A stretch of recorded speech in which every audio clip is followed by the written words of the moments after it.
창세기 39장 1절에서 5절까지의 말씀입니다. 창세기 39장 1절에서 5절까지의 말씀, 구약 성경 60면입니다.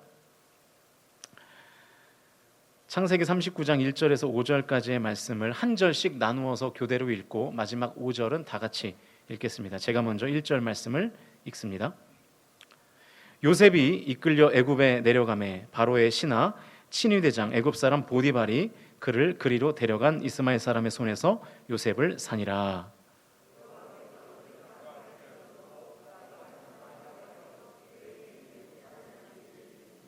그의 주인이 여호와께서 그와 함께 하심을 보며 또 여호와께서 그의 범사에 형통하게 하심을 보았더라.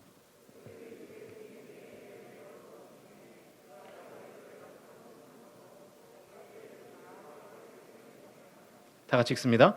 그가 요셉에게 자기의 집과 그의 모든 소유물을 주관하게 한 때부터 여호와께서 요셉을 위하여 그 애굽 사람의 집에 복을 내리심으로 여호와의 복이 그와 집에 밭에 있는 모든 소유에 미친지라. 아멘. 이제 하나님 앞에 헌금을 봉헌하는 시간을 갖겠습니다. 봉헌할 때 찬송가 50장 1절과 3절을 찬양하겠습니다.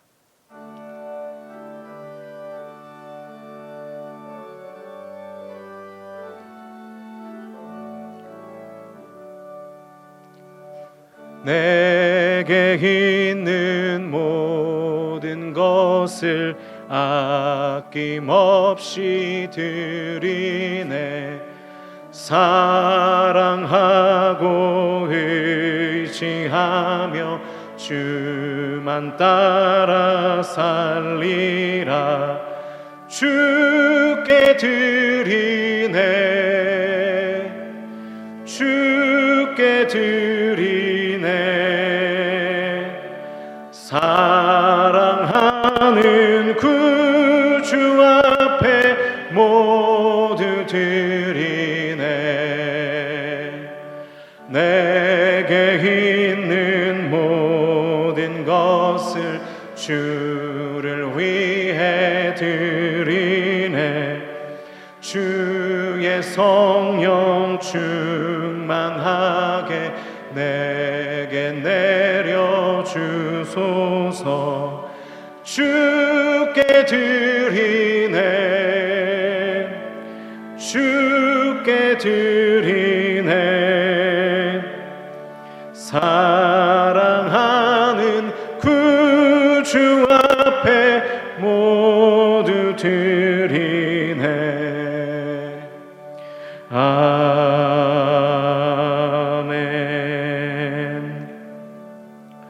사랑의 하나님, 삶의 모든 순간에 다함없는 사랑으로 함께 하시는 하나님의 은혜에 감사드립니다.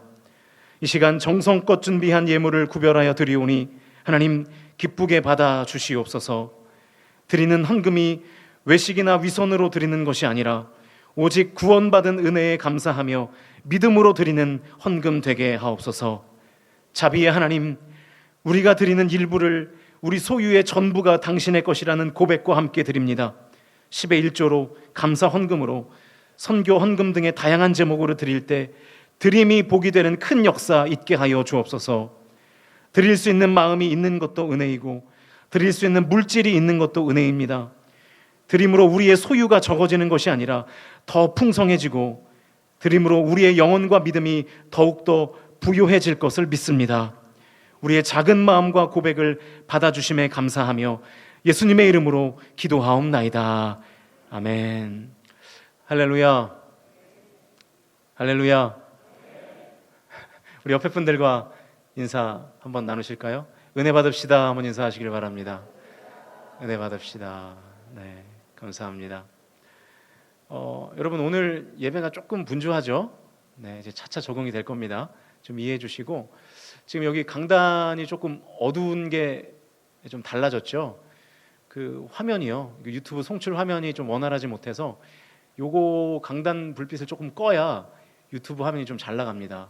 그 우리 현장 예배를 들으시는 분들은 뭐 저를 직접 보시니까 조금 이해해 주시고, 그 가정에서 유튜브로 예배 드리실 때에는 사실은 화면이 좀 좋지 않으면 예배드리기가 무척 어렵거든요. 그래서 우리 현장 예배에 나오실 수 있는 분들이 조금 이해해 주시고 양해해 주시면 좋겠습니다. 그리고 교회 기자재들이 잘 이렇게 교체가 되고 고장 없이 잘 이렇게 진행될 수 있도록 우리 성도님들 기도와 관심과 헌신을 부탁드립니다. 이제 많은 변화가 있을 건데요.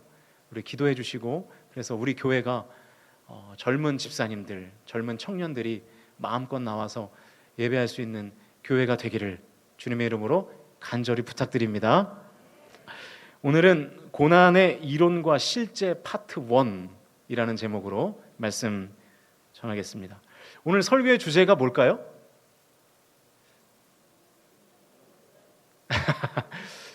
제목을 보시면 주제를 알겠죠. 주제가 뭘까요?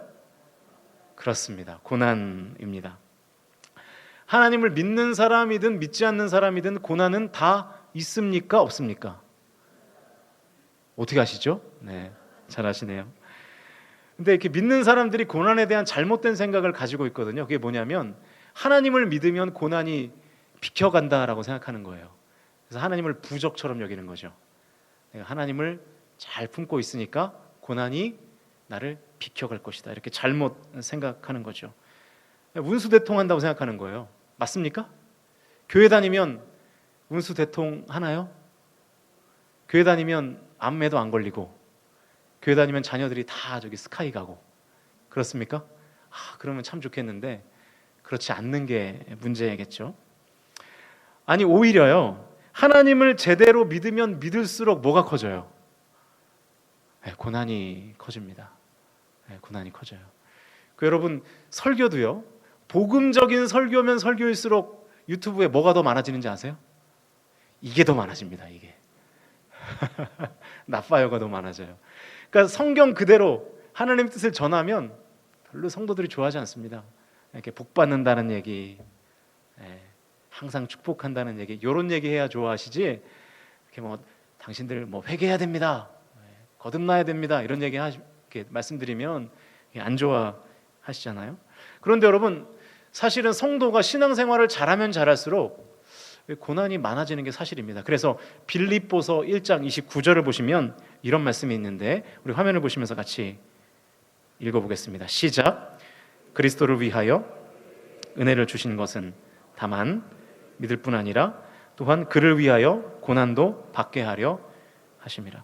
하나님께서 우리에게 은혜를 주셨는데 두 가지의 이유 때문에 은혜를 주셨습니다. 첫 번째는 예수님을 온전히 뭐하게 하시려고? 믿게 하시려고 은혜를 주셨어요. 그리고 두 번째는 주를 위하여 뭘 받게 하시려고요? 고난받게 하시려고 우리에게 은혜를 주셨다. 경험적으로도 우리가 이미 잘 알고 있죠. 열심히 주님을 섬기면 섬길수록 시험과 고난도 같이 커집니다. 왜냐하면 사탄이 그것을 싫어하기 때문에 그래요. 그래서 자꾸만 시험과 고난의 그 함정을 파놓고 열심히 주를 섬기는 그 성도들이 그 함정에 빠지기를 기다리고 있죠. 그래서 주를 더 섬기면 섬길수록 우리의 삶 가운데 시험과 유혹과 고난이 있는 것입니다. 그러니까 여러분, 하나님을 믿으면서 주님을 섬길 때, 또 교회를 섬길 때 자꾸만 시험거리가 생기면 기뻐하십시오. 내가 정말로 주님을 어떻게 섬기고 있구나? 잘 섬기고 있구나. 이렇게 아시면 됩니다. 자, 아무튼 분명한 것은 성도의 삶에는 고난이 있다는 거예요. 이걸 전제로 깔고 가셔야 됩니다. 다만 그 고난의 원인에는 차이가 있어요. 크게 보면 고난의 원인도 두 가지인데요. 첫 번째는 나의 죄와 나의 실수와 나의 잘못 때문에 받는 고난입니다. 그러니까 고난의 원인이 나에게 있는 거예요. 나 때문에 고난받는 거예요. 그러니까 사실 이런 고난은 납득이 되죠. 왜냐하면 고난의 원인이 나니까, 내가 잘못해서 받은 고난이니까 이해가 되고 납득이 됩니다. 예를 들면 이런 거예요. 주차구역이 아닌 곳에 차를 잠깐 세워놨어요. 우리 그럴 때 많죠. 잠깐 세워놓고 얼른 은행 업무를 보고 딱 나오려고 하는데, 딱 나왔는데 차에 뭐가 붙어있는 거예요? 주차 딱지가 그냥 턱하니 붙어있는 거예요. 그러면 열이 받습니까? 안 받습니까? 그냥 열이 받죠. 근데 여러분, 누구 잘못입니까? 내 잘못이잖아요. 열은 받지만 내 잘못이어서 이해는 되죠. 지난번에는 안 걸렸는데 왜 오늘은 걸렸을까 하면서 열은 받지만 어쨌든 내가 한 잘못이니까 이해가 된다고요. 돈 내면 돼요. 그러니까 이런 경우는 뭐 이해하는데 문제가 없습니다. 내가 원인 제공을 했으니까 열받고 기분이 나빠도 수긍이 되기 때문에, 내가 나쁜 짓을 했을 때 나쁜 결과가 오는 것은 사실은 우리가 납득할 수 있는 원리이죠. 근데 문제는 뭐냐면, 나는 잘못이 없어요. 나는 아무런 잘못도 안 했어요. 나는 실수한 적도 없는데 고난이 찾아오는 케이스예요. 내가 죄를 짓거나 실수를 했거나 잘못을 하지도 않았는데 자꾸만 나의 삶에 고난이 찾아오는 거예요. 이게 문제라고요. 좋은 일을 했는데 나쁜 결과가 올 때 우리는 이 고난의 문제를 어떻게 처리할 것인가 하는 것입니다. 그러니까 이런 경우는 이해 자체가 안 되잖아요. 왜 대체 나에게 이런 일이 있을까? 납득이 안 돼요. 여러분, 사실은 이해가 되면, 힘든 고난이 찾아와도 이해가 되면 이길 능력이 생기거든요. 극복할 어떤 그 의지가 생기거든요. 그런데 납득이 안 되면 극복할 의지 자체가 없습니다. 그냥 포기해 버리게 되는 거죠. 올 초에 저희 가정에도 그런 일이 있었어요. 저희가 한 다른 가정에게 진심으로 호의를 베풀었거든요. 정말로 진심으로 저희의 돈을 써가면서 호의를 베풀었는데, 나중에 들리는 피드백을 들어보니까 예상과 너무 다른 반응이 오는 거예요. 저희들을 막 비난하는 거예요. 그때 저와 사모가 굉장히 당황했어요. 도대체 왜 그럴까? 사실은 지금도 잘 이해가 안 됩니다. 목회하다 보면 그런 일들이 많을까요? 많죠. 네. 제가 이제 담임 목회를 시작하면서 집에를 잘 못 들어갑니다. 제가 이제 새벽 예배 할 때 이제 교회를 나와서 주로 이제 제 담임 목사실에 있다가 또 뭐 고친다고 뭐 교회 뭐 이렇게 수리한다고 막 이렇게 하다가 보면 저녁 8시쯤 항상 이제 제가 집에 들어가는데, 이제 집에 들어가면 또 누구랑 놀아줘야 될까요? 네. 어디 갔죠, 우리 아들? 네. 아들이랑 이제 또 놀아줘야 되잖아요. 또 아빠가 또 담임 목사 됐다고 또 모른 척하면 애가 또 행여나 마음 가운데 상처가 있을까봐, 아빠들은 항상 바쁘죠. 바빠서 나쁘고. 근데 나쁜 아빠는 되기 싫어서요. 바쁘지만 나쁜 아빠는 되기 싫어서 아무튼 시간을 쪼개가지고 집에 들어가면 씻고 이제 이한이하고 한 30-40분이라도 놀아주려고 좀 노력을 하는 편인데, 요즘 이한이가 축구에 빠졌습니다. 축구. 지금 4살인데요. 뭐 거창한 축구는 아니고 저쪽 벽에서 저를 향해서 이제 그 뭐라 그러나요? 이거 비치볼이죠. 바람 부는 그 공을 뻥 차면 이제 제가 이렇게 엎어줘야 돼요. 이렇게 해줘야 이제 애가 좋아하니까. 그걸 해줍니다. 근데 잘 놀다가 갑자기 얘가 자지러지게 울어요. 도무지 이유를 모르겠어요. 저를 이해를 못 하시는 것 같은데. 그래서 제가 이하나 왜 울어? 대체 왜 울어? 이렇게 물어보면 옆으로 한 10cm 가야 된다는 거예요. 거기 앉아 있으면 안 되고 옆으로 10cm쯤 가서 앉아 있어야 자기 마음에 드는 거예요. 근데 제 생각할 때는 이해가 안 되죠. 여기나 거기나 10cm 차이인데 다 똑같잖아요. 근데 얘 입장에서는 그게 아닌 거예요. 저에겐 요즘 이게 큰 고난입니다. 들어가서 피곤한데 이게 큰 고난이거든요. 그러니까 뭐 이거는 뭐 아주 사소한 제가 우스갯소리로 한 얘기지만, 이렇게 이해 안 되는 고난이 우리의 삶 가운데 찾아오면 힘이 든 거죠. 내가 나쁜 짓을 했을 때 나쁜 결과가 찾아오는 것도 물론 힘들지만 그것은 이해가 되기 때문에, 원인이 나기 때문에 극복이 가능한데, 나는 좋은 일을 했는데, 예수 잘 믿었는데, 신앙생활 잘했는데, 교회도 열심히 섬겼는데 고난이 찾아오면 감당이 안 되는 거예요. 해결이 안 되는 거예요. 이게 납득이 안 되는 거예요. 극복하기가 쉽지 않아지는 것입니다. 그래서 고난당했을 때 그 고난을 해석하는 능력이 반드시 필요합니다. 성도에게. 이해가 되면 극복이 가능하거든요. 그런데 이해가 안 되면 극복할 의지 자체가 생기지가 않기 때문에 굴복해버려요. 고난에 굴복하면 어떻게 됩니까? 결국에는 내 인생이 망가지는 거죠. 오늘 본문에서 요셉이 당하는 고난이 바로 내게 원인이 없는 고난이었습니다.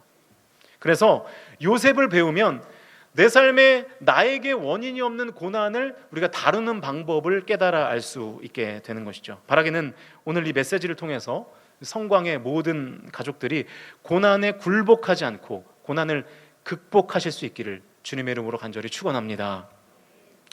오늘 설교의 제목이 고난의 이론과 실제 파트 1인데요.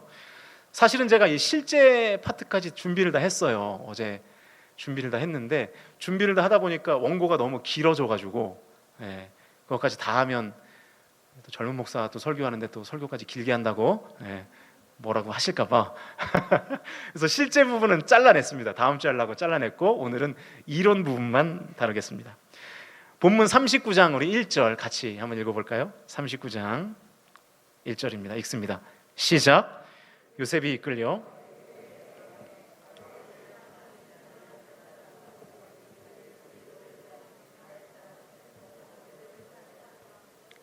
자, 1절 말씀을 보니까 채색 옷을 입고 다니던 요셉이 어떻게 됐습니까? 뭐가 됐죠? 노예가 됐습니다. 노예.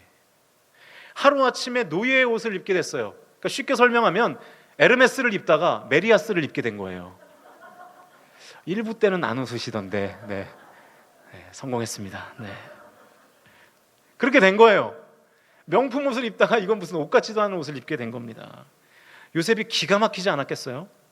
한순간에 그의 인생이 나락으로 떨어졌습니다. 그런데 더 기가 막힌 거는 요셉이 잘못한 게 아무것도 없다는 거예요. 아무런 잘못도 안 했어요, 요셉이. 그런데 명품 옷을 입고 있던 요셉이 누더기 옷을 입게 됐습니다. 이 안 좋은 주일학교를 다니신 분들은 아마 이렇게 생각할 거예요. 요셉이 왜 잘못이 없냐? 형들의 잘못을 고자질하지 않았냐? 이렇게 생각하시는 분. 앞에 또 전제를 깔아놓으니까 또 손을 못 드시죠. 이 안 좋은 주일학교를 다니면 이렇게 생각하십니다.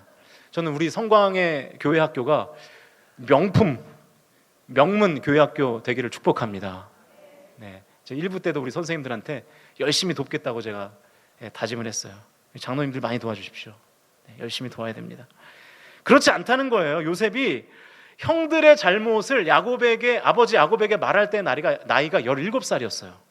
그러면 형들은 몇 살이었을까요? 뭐 그 위니까 다 성인이잖아요. 사리분별이 되는 나이죠. 그러면 설령 고자질을 했다고 쳐도 고자질했다고 피를 나는 형제를 구덩이에 가둡니까? 말이 됩니까? 노예로 팔아요? 말이 안 되는 거죠. 게다가 요셉의 형들의 행실을 보면 요셉을 노예로 판 그 무지막지한 행동이 설명이 됩니다. 왜냐하면 이 형들이 보통 내기가 아니에요.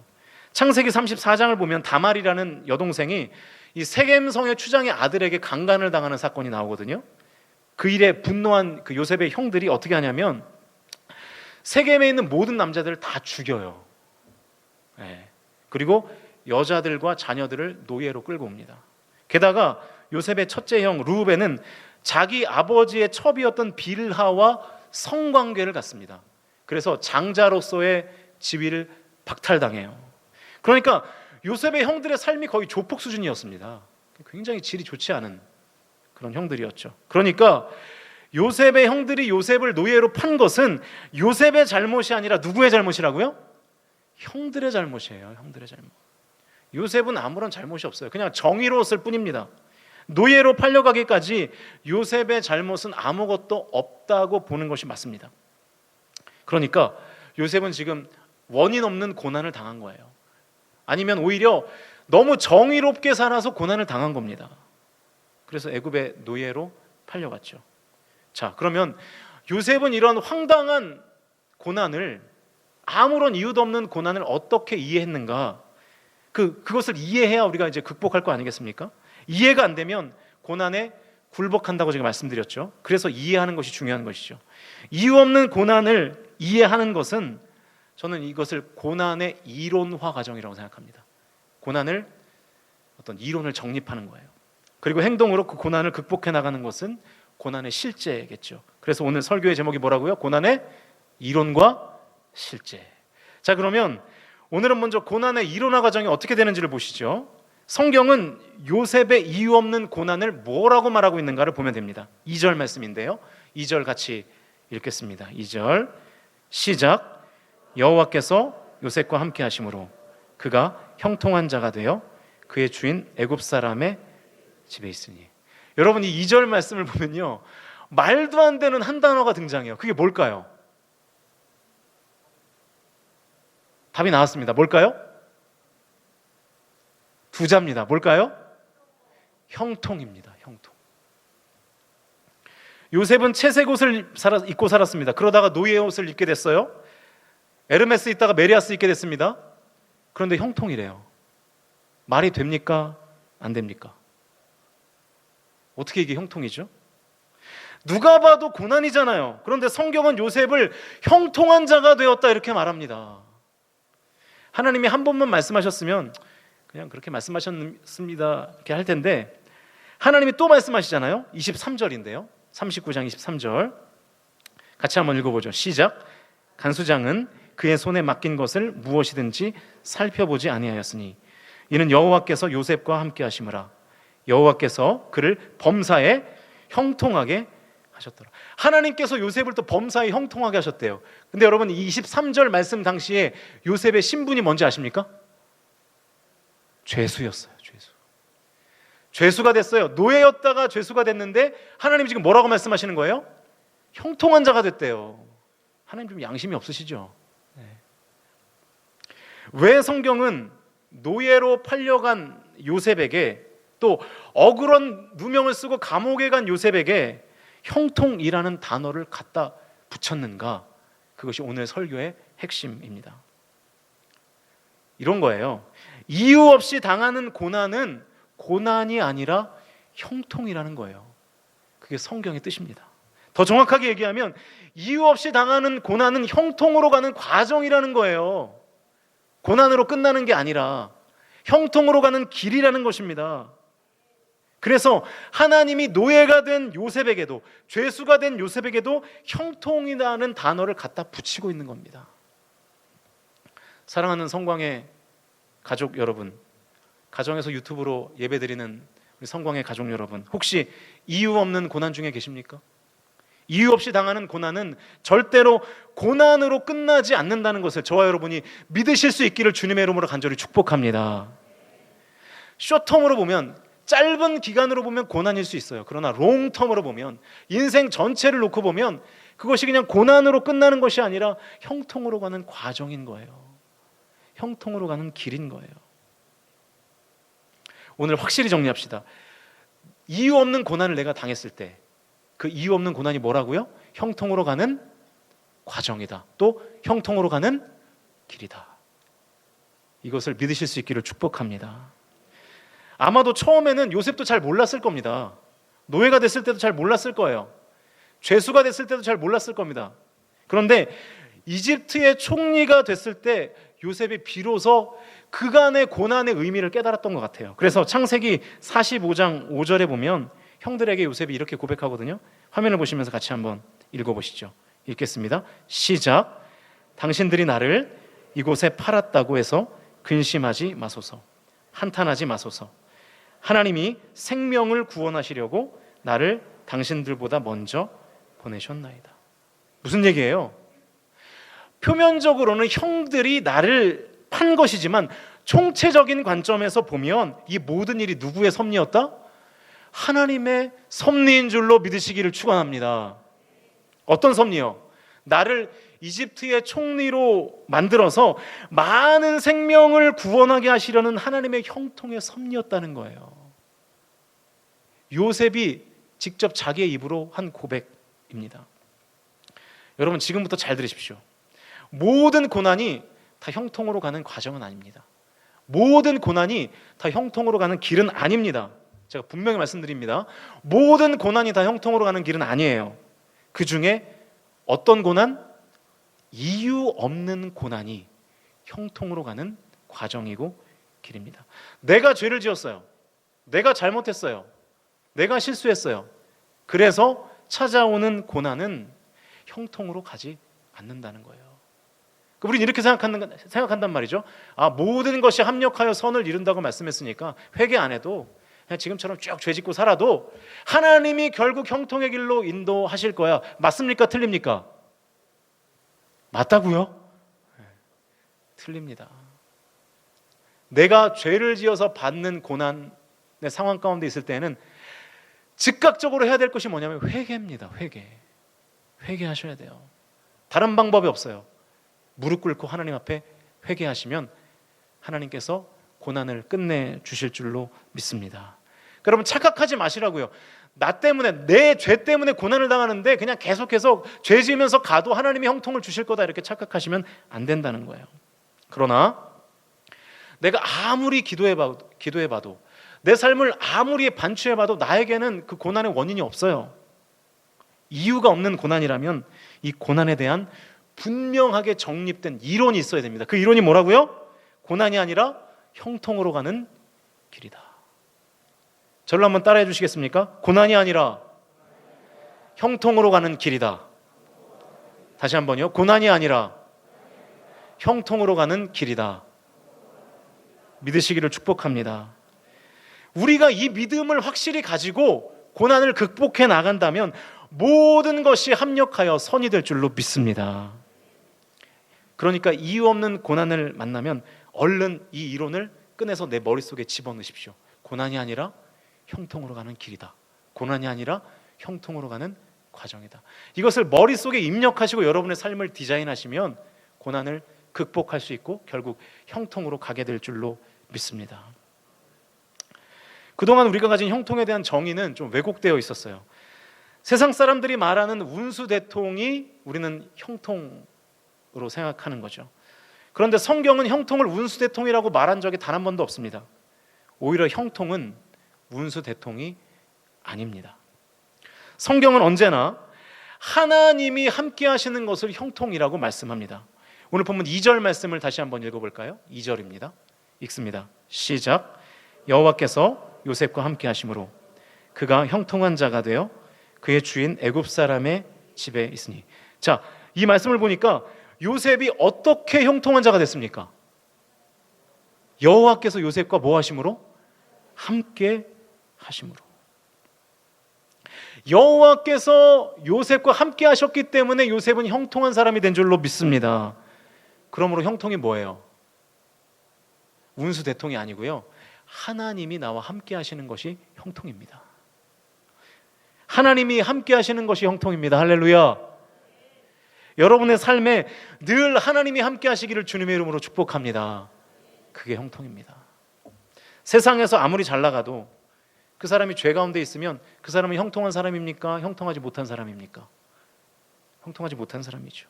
하나님은 절대로 죄와 함께 할 수 없는 분이시니까요. 그러면 그것은 형통이 아닌 것이죠. 성경은 오히려 하나님 없이 잘 나가는 것을 저주로 여깁니다. 하나님 없이 아무리 잘 나가면 뭐합니까? 하나님의 임재가 없는데요, 하나님의 동행하심이 없는데요. 여러분, 하나님 없이 잘 나가는 그 사람의 끝은 뭐죠? 하나님 안 믿는 사람이 죽으면 어디 갑니까? 지옥 가잖아요. 끝이 어디라고요? 지옥입니다. 끝이 어디라고요? 심판입니다. 그게 어찌 형통이겠습니까? 혹시 여러분 중에 예전보다 지금 잘 나가시는 분 계셔요? 네, 그게 뭐 연봉이든 뭐든 아무튼 명예든 권력이든 잘 나가시는 분 계실 것 같아요. 계시겠죠? 그런데 여러분, 그런 분들 지금 제가 하는 말을 잘 들어보십시오. 여러분이 예전보다 잘 나갔는데요, 예전보다 하나님과의 관계가 멀어져 있다면 여러분의 삶을 다시 되돌아보셔야 됩니다. 위기입니다. 위기. 경고입니다. 경고. 그거 복이 아닐 수 있습니다. 오히려 하나님의 경고이고 심판일 수 있습니다. 빨리 돌아오셔야 돼요. 초반에 돌아오지 못하면 그 죄가 주는 그 마력이 있기 때문에 영영 돌아오지 못하게 됩니다. 여러분, 운수 대통에서요 인생 망가진 사람들이 얼마나 많은 줄 아십니까? 여러분, 감옥을 주로 누가 갑니까? 아시잖아요. 잘 나가는 사람들이 가죠. 요셉은 하나님이 함께 하시는 형통 가운데 있으니까요, 노예로 전락했어도 인생이 망가지지 않았습니다. 죄수가 되었어도 인생이 망가지지 않았어요. 노예로서도 인정받았습니다. 감옥에서도 간수장으로 승진했습니다. 뭐 이런 일 흔치 않습니다. 이거 굉장히 어려운 일입니다. 그리고 반대로 이집트의 입장에서 보면 이방인인 요셉이 총리가 되었을 때에도 요셉은 총리로서 절대로 교만하지 않았습니다. 그 총리의 권세에 도취돼서 망가지지 않았어요. 끝까지 하나님을 섬기며 살았습니다. 그래서 애굽의 왕이었던 바로에게도 인정받고 애굽 사람들에게도 인정받는 삶을 살게 되었죠. 왜냐하면 요셉이 겸손했기 때문에 하나님께서 늘 요셉과 함께 하심으로 그를 형통하게 하셨기 때문인 줄로 믿습니다. 사랑하는 성광의 가족 여러분, 하나님이 없는 운수대통 추구하지 마시고요, 하나님이 함께 하시는 형통을 구하실 수 있기를 축복합니다. 절대로 하나님이 함께 하실 수 없는 곳에서 이익 추구하지 마십시오. 하나님이 함께 하실 수 없는 곳에서 자리 추구하지 마십시오. 그거 복 아닙니다. 오히려 지금 내가 고난의 자리에 있다 할지라도, 내가 지금 이유 없는 고난을 당한다고 할지라도 그 상황과 현실 가운데 함께 하시는 하나님께서 그 고난의 한복판에서 나와 함께 하시는 그 은혜를 추구하실 수 있기를 주님의 이름으로 부탁드립니다. 내가 비록 고난의 한복판에 있다 할지라도 더 큰 형통으로 가는 길임을 온전히 믿음으로 이해하시고, 그리고 이유 없는 고난에 대한 이론 정립을 완벽하게 하시는 성광의 모든 가족들 다 되셔서 저와 여러분이 고난에 굴복하는 것이 아니라 고난을 극복하시는 저와 여러분 다 되시기를 주님의 이름으로 간절히 축원합니다. 우리 시간 이 찬양 부르시면서 함께 기도하려고 합니다. 주가